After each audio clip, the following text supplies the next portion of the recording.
بسم اللہ الرحمن الرحیم۔ السلام علیکم ورحمۃ اللہ وبرکاتہ۔ اخلاق سب سے اہم چیز ہے۔ آپ کا دل بڑا ہونا چاہیے، پیسہ تو آنے جانے والی چیز ہے۔ سنبھالنا کتنا بڑا فن ہے، جو نہ صرف ہر عورت کو بلکہ مردوں کو بھی آنا چاہیے۔ اپنا خیال رکھنا سیکھو اور کسی کے آگے جھکنے سے بچو۔ پرسکون اور صلح پسند زندگی گزارو، لیکن ضدی بنو اور بے خوفی کے ساتھ اپنے راستے پر چلتے رہو۔ سب کی سنو، لیکن وہی کرو جو تمہیں خود بہترین لگے۔ میں اللہ کی پناہ مانگتی ہوں ان آنکھوں سے جو ہماری زندگیوں پر نظر رکھتی ہیں، جیسے وہ ہماری تباہی کا انتظار کر رہی ہوں۔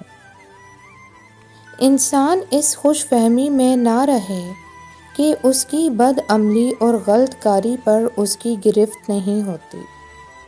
گرفت ہمیشہ ہوتی ہے، لیکن گرفت کا انداز مختلف قسم کا ہوتا ہے۔ کسی کو اخلاق میں شکست دینا جنگ میں شکست دینے سے بڑی جیت ہے۔ اگر آپ خوش رہنا چاہتے ہیں تو کم بات کریں اور بہت کچھ نظر انداز کریں۔ جہاں اعتماد ہو وہاں بدگمانیاں جنم نہیں لیتیں۔ میں اللہ کی پناہ مانگتی ہوں ان دلوں سے جو حسد کی بیماری سے بھرے ہیں اور وہ ہماری چیزوں کی خواہش کرتے ہیں، حالانکہ ان کے پاس بھی بہت کچھ ہے۔ کسی کو اپنے جذبوں کا رازدار بنانے سے پہلے سوچ لیں کہ جب راز دل کی سرحدوں کو پار کر کے دوسروں کی سماعتوں کے شریک بن جائیں تو کئی بار اپنی حرمت کھو دیتے ہیں۔ کون جانے سننے والے کا ظرف اتنا بلند ہو بھی یا نہیں کہ وہ آپ کے جذبوں کی قیمت جان سکے۔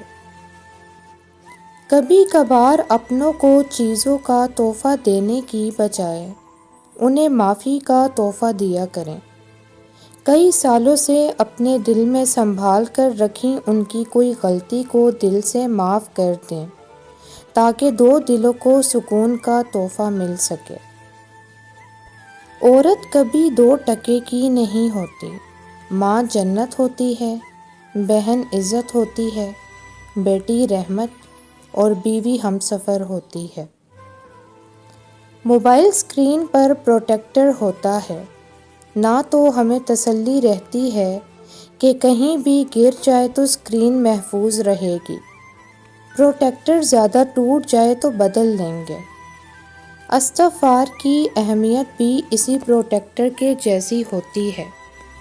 گناہ ہو جاتے ہیں، انسان یہاں سے وہاں نکل جاتا ہے، لیکن استغفار کے پروٹیکٹر سے خود کو پروٹیکٹ کر لیتا ہے۔ گناہ کس سے نہیں ہوتا، مگر اس کی بارگاہ میں بار بار رجوع، توبہ، کچھ آنسو ضرور بہا لیا کریں۔ یہ میرے رب کو بہت پسند ہے۔ بلکہ گناہ کے بعد توبہ عبادت ہے، جبکہ عبادت کے بعد تکبر گناہ ہے۔ جب اللہ تمہیں انتظار کے ذریعے آزماتا ہے تو شیطان دعا پوری نہ ہونے کے وسوسے تمہارے دل میں ڈالتا ہے۔ بعض دفعہ انسان اتنا بے بس ہو جاتا ہے کہ وہ نہ چاہتے ہوئے بھی ایسے الفاظ ادا کر دیتا ہے جو اسے نہیں کرنے چاہیے تھے۔ انسان کا دل بہت نازک ہوتا ہے اور اسے توڑنے والے بھی اپنے عزیز ہی ہوتے ہیں، لیکن ان کو خبر بھی نہیں ہوتی کہ انہوں نے کیا کر دیا ہے، ملال تو پھر دور کی بات ہے۔ لوگوں کو الزام نہیں دینا چاہیے کہ انہوں نے ہمیں کس قدر مایوس کیا، بلکہ اپنے آپ کو الزام دینا چاہیے کہ ہم نے لوگوں سے کس قدر زیادہ توقعات وابستہ کر لیں۔ اگر کسی دن لوگ تم سے پوچھیں کہ غم زدہ کیوں ہو، تو سچائی کے ساتھ جواب دینا کہ استغفار کی کمی اور قرآن کو چھوڑ دینے کی وجہ سے۔ زندگی انسان کو تب ہی مزہ دیتی ہے جب انسان اس زندگی کو مکمل اللہ پر خود سپردگی کے ساتھ گزارے۔ جو مل گیا اس پر شکر ہو، جو نہ مل سکا اس پر گلہ نہیں۔ بارش پھولوں پر بھی اتنی ہی ہوتی ہے جتنی کچرے پر، مگر بارش کے بعد کچرا اپنی صفت کے مطابق بدبو دیتا ہے اور پھول خوشبو دیتا ہے۔ I believe in لوگوں سے دور رہنے میں ہی سکون ہے۔ قربانیاں وہاں دیجیے جہاں ان کی ضرورت ہو۔ دن کے وقت دیا جلانے سے دیا ہی ختم ہوگا، اندھیرا نہیں۔ دن گزر جائیں گے اور تم ان چیزوں کو ترک کر دو گے جس کی تمہیں عادت ہے۔ پسندیدہ انسان کو چھوڑ دو گے اور اپنے خوابوں سے دستبردار ہو جاؤ گے، اور بالآخر یہ تمہارا حقیقت قبول کرنے کی طرف پہلا سفر ہوگا۔ عورت جب محبت کرتی ہے تو ذات سے کرتی ہے، صفات سے نہیں۔ شاکر انسان کا ذہن ہمیشہ نعمتوں کی تلاش میں مشغول رہتا ہے۔ شکر کوئی سادہ عمل نہیں ہے، اور کوئی بھی نعمت اس کی نظروں سے اوجھل نہیں رہتی، اور وہ ہمیشہ ہی اپنے آپ کو خوش بختیوں میں غرق محسوس کرتا ہے۔ لیکن وہ لوگ جو کفران نعمت کرتے ہیں انہیں صرف کمی ہی نظر آتی ہے۔ شکر کوئی سادہ عمل نہیں ہے، ایک لطیف احساس اور صحیح طرز فکر کا نام ہے۔ ناشکری ایک بیماری اور وبا ہے۔ انسان کی سب سے بڑی خاصیت یہی ہے کہ وہ بھولتا نہیں ہے، نہ برائی، نہ اچھائی، نہ کم ظرفی، نہ ایثار، نہ بے مہری، نہ احسان، نہ عزت، نہ ذلت۔ اگرچہ گنہگار مختلف قسم کی نعمتوں سے مستفید ہوتا ہے، اس کے دل میں تنہائی، ذلت اور ندامت ہوتی ہے جو اس کے دل کو کاٹتی رہتی ہے۔ کھل کر دعا مانگیں کہ دعا مانگنے سے دل کو تسکین ملتی ہے۔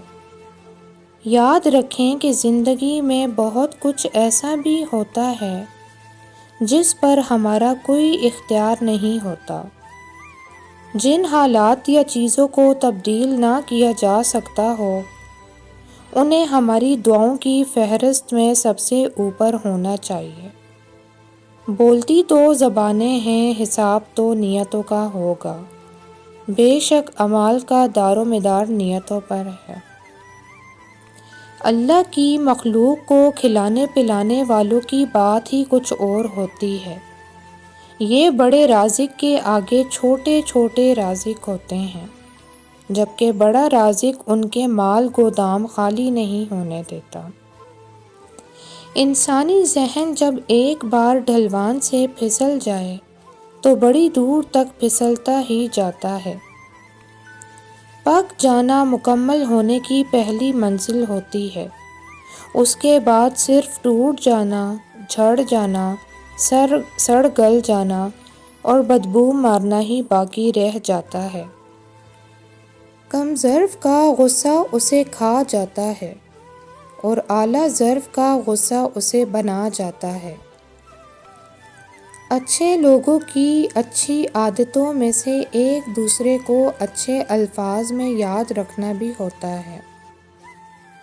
اگر آپ کا دل بات بات پر گھبراتا ہے تو ڈھونڈ ڈھونڈ کر نیکی کیا کریں۔ کسی کا دل رکھ لینا، کسی کو پانی پلا دینا، زبان پر طنز آ جانے کے باوجود کسی کو ہرٹ نہ کرنا، خاموش رہنا، اور ایسے ان گنت کام آپ کے دل کو بہادر بنائیں گے۔ ہم جو بوئیں گے وہی کاٹیں گے، پھر بھی اوروں کا برا سوچتے ہیں۔ باہمت تو وہ ہیں جن کے اندر نہ جانے کتنے طوفان ہوں، مگر اوپر بلا کا سکون اور مسکراتی آنکھیں ہوں۔ اس کا مطلب یہ نہیں کہ وہ غمگین نہیں ہوتے یا وہ تکلیف میں روتے نہیں، وہ بھی روتے ہیں، آخر کو انسان ہیں، لیکن غموں کو پہاڑ بنا کر جینا نہیں چھوڑتے۔ جو جگہ جگہ غموں کا اشتہار نہیں لگاتے، جن کو غموں سے نکلنا آتا ہو، یہ وہی ہیں جنہیں اس زندگی کی قدر ہوتی ہے۔ The snake in the grass now wears a suit۔ گھاس میں چھپا سانپ اب سوٹ پہننے لگا ہے۔ گھاس میں چھپا سانپ اس شخص کو کہا جاتا ہے جو بظاہر معصوم لگتا ہے، لیکن دراصل اندر سے بہت خطرناک اور دھوکہ دینے والا ہوتا ہے۔ پرانی مثالوں میں سانپ کو چھپ کر وار کرنے والے دشمن کے طور پر دکھایا جاتا تھا۔ اب سوٹ پہننے لگا ہے کا مطلب یہ ہے کہ اب وہ دھوکہ باز یا مکار انسان جدید دور میں نفیس لباس، مہذب انداز اور اچھے طور طریقے اپنا کر سامنے آتا ہے تاکہ اس کی اصلیت چھپی رہے۔ اب دھوکہ دینے والے لوگ سیدھے سادے یا جنگلی نہیں ہوتے، بلکہ وہ معاشرے میں عزت دار، پڑھے لکھے اور مہذب لوگوں کا روپ دھار کر آپ کے قریب آتے ہیں۔ ان سے بچنا اور پہچاننا زیادہ مشکل ہو گیا ہے۔ ڈوبنے والے کو تو ایک تنکے کا سہارا بھی بہت ہوتا ہے، اس لیے خشکی پہ ہوتے ہوئے نیکیوں کی چھوٹی بڑی کشتیاں تیار کرتے رہو تاکہ وقت پڑنے پہ اس پار پہنچا جا سکے۔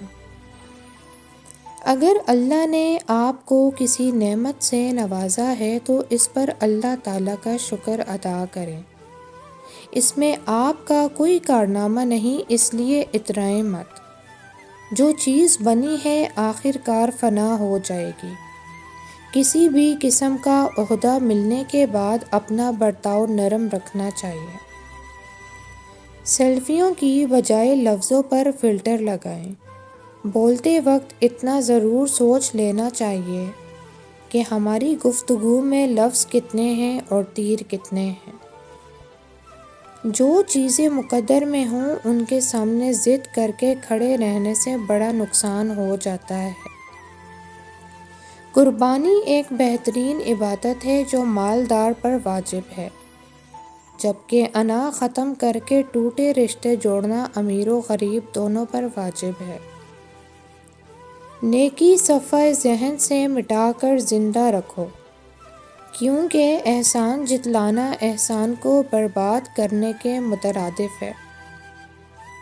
کوئی بھی کام برا نہیں ہوتا، حرام برا ہوتا ہے، اس لیے کام کو برا نہیں سمجھتے، حرام کو برا سمجھتے ہیں۔ حلال کمائی والے سارے پیشے ہی اچھے ہوتے ہیں، معتبر ہوتے ہیں۔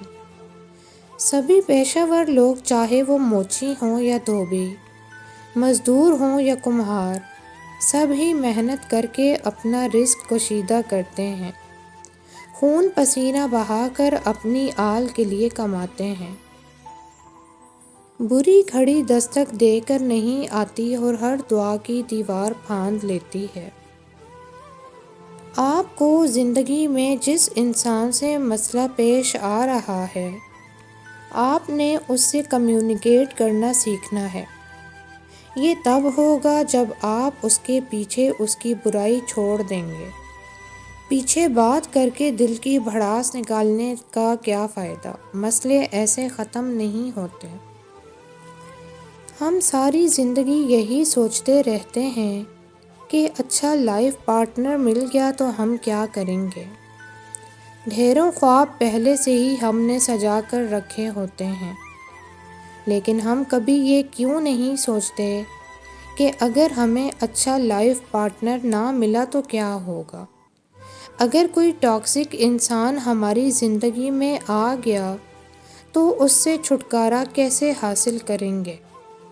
ہم انسان کامیابی کے لیے تو تیار رہتے ہیں، لیکن ناکامی کے بارے میں کیوں نہیں سوچتے؟